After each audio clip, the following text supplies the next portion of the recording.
Hello, in this video I'm going to show you how to change name of your D5s Ultenic vacuum cleaner using app called Ultenic on Android device.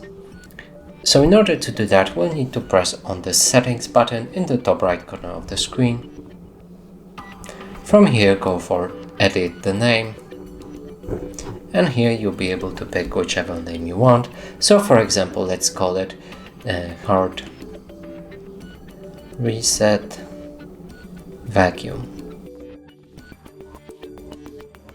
Press this OK button to save it, and the name is changed. And that's it for this video. Hope you like it. Please consider subscribing to our channel, leave a like and a comment below.